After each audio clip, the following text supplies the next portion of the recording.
Roquan Smith to the Baltimore Ravens. Roquan requested a trade going into the season. He wanted a contract extension. The Bears, with over $100 million in cap space, very reasonably did not want to extend a linebacker whose timeline does not fit with their own. And the Ravens, meanwhile, needed a massive upgrade, given Patrick Queen is not exactly the solution after taking him in the first round back in 2019, I believe. And the Bears will be receiving a second round pick from the Ravens and a fifth rounder. For you two guys, both low on this Ravens defense, how much of an impact will Roquan Smith make knowing that he's playing on a contract year? I think this is incredible for the Ravens. I think this is a team that, well, I've been high on throughout from the beginning of the season, and I feel like this is a team that can make a Super Bowl run. I think when you look at this Roquan Smith, this is an insane amount of trust and belief that the Ravens have in this guy because the linebackers that have walked through Baltimore, those legends, and now he's playing in those people's shoes. He's stepping in there. There's some insane expectations, and I believe he can live up to it. I love this move for Baltimore. I think they just get that much better. Uh, and that now they're gonna. I feel like they're just gonna run away with first place right now.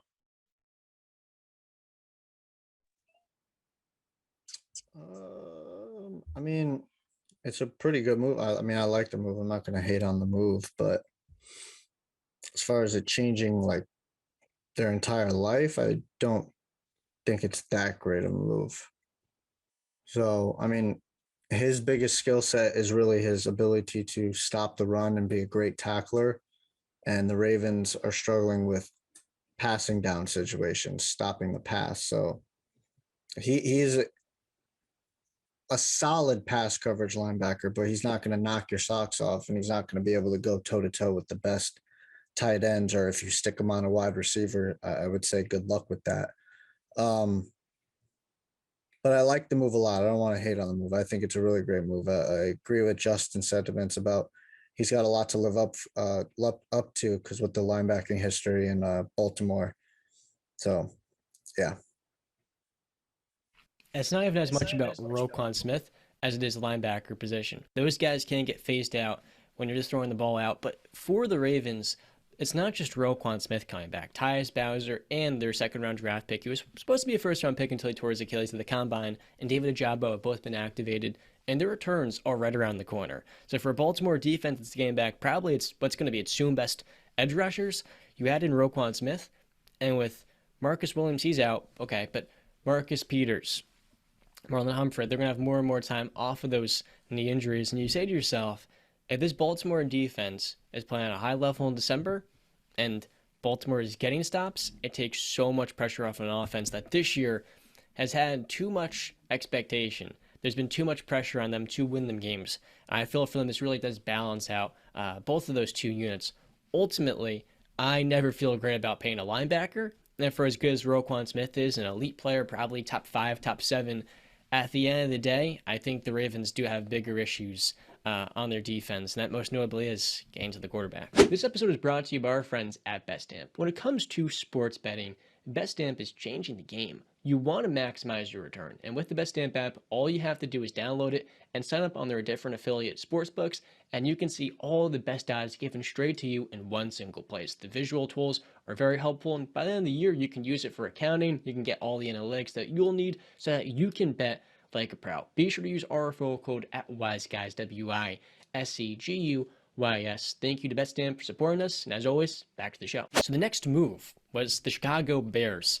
They're very busy trading a second-round pick, not the Ravens, there was some confusion, their own second-round pick, to the Pittsburgh Steelers to get Chase Claypool. Justin Fields has been playing very well in the last couple of weeks, and this Chicago offense needs a vertical dimension. And for Chase, a player that has always shown the flashes, but it's a matter of opportunity and inconsistency in Pittsburgh. He gets to go back to the Midwest, where he played college football at Notre Dame, and all of a sudden, you see what is probably the biggest win-win-win move of the deadline. BCAP, I'm going to hit to you. For Chicago, they needed a receiver. They took N'Keal Harry. That wasn't enough. You now have Darnell Mooney and Chase playing together, taking a lot of pressure off of Mooney. How big of an impact does this make for this young second-year quarterback? Not major or anything. I mean, Chase Claypool is a good wide receiver, but not a number one. He's a good number two, I would say. So good red zone target, good big body target, good 50-50 ball guy, but He struggles to stay on his feet sometimes. As a Steeler fan, I can tell you. not that Let me add, not changing life. what if Chase is only making $600,000 end this year and only 1.5 million next year? Because that's exactly how much he's making. Pretty good value. Yeah, but again, you asked me how much does this change life for Justin Fields, and I just still don't think so. I mean, yeah, good value, good receiver, but knock your socks off? No, not a Calvin Ridley move. What makes me laugh about this is this could be a rumored report. I don't know if it's entirely true, but I read this that the Packers offered a second round pick for Chase Claypool, and the Steelers took the Bears for the simple fact that they believed the second round pick would be lower for the Bears. Imagine if you're Chase Claypool and you have the chance to probably catch passes from one of the greatest quarterbacks of all time, and then you get Justin Fields.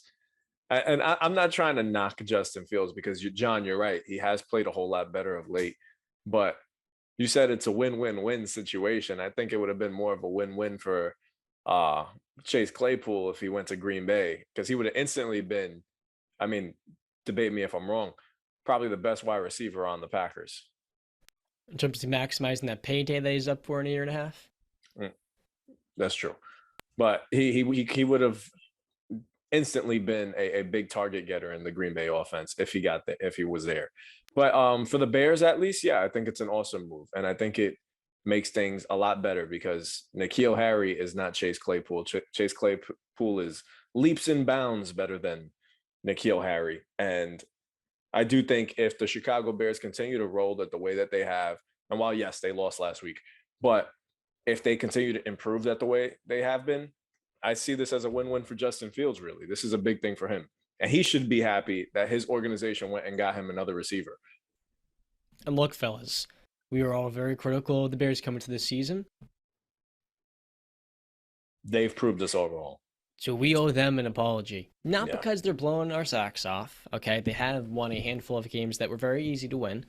The Bears are building well around Justin Fields. They hire an offensive coordinator in Luke Getsy, who has done a good job maximizing his strengths as a runner of the football. And with Darnell Mooney, a guy that has been expected to take the load as number one, now he has one of the most dynamic receivers on the other side of the football. But the issue with Chase has always been inconsistency. May give up on his routes. He's, in my opinion, become a very good teammate. He's very likable. He's up-tempo. He's upbeat. I like him a lot. It's just a matter of consistency with him. He often falls a lot on his routes, has way too high of a center of gravity. And while he's got some nice hands, it's much like Deontay Johnson, where they catch the ridiculous ball and they have a good catch radius, but the easy one, the one where it's a one-on-one against a 5'9" LaMarcus Joyner, and they can't hold on to it. I'm just like, dude, this is what you're paid to do. This isn't the job description. And I think for Chase Claypool, he's going to get paid in Chicago because they have over $100 million. At the end of the day, though, the Bears do need to go out and get a number one receiver in the draft because I do not think Chase Claypool is that. But can he be a damn good number two? Maybe a speedier Mike Williams? I think so. And to get that for a second-round pick, and given what the wide receiver market is, I thought the Bears had a home run with that deal, so long as they can do a good job incorporating him. And for Pittsburgh, you had to do this. Are you going to miss him? No, not at all. No. I remember that game against the Vikings started celebrating while the clock was running after getting the first down conversion. And while they didn't directly lose us the game, from that point on, I was completely done on Chase Claypool. When you do that and you basically put an Instagram caption over maximizing your team's chance to win, I say to hell with that. You're not a Pittsburgh Steeler. I like him. He's a good kid, but I feel Chase Claypool is a selfish player in some aspects like that, where doesn't have that dog mentality. Moving on, he actually did say it's back to business in Chicago, and no, I'm gonna snap, whatever that means on Twitter. Don't expect him to snap.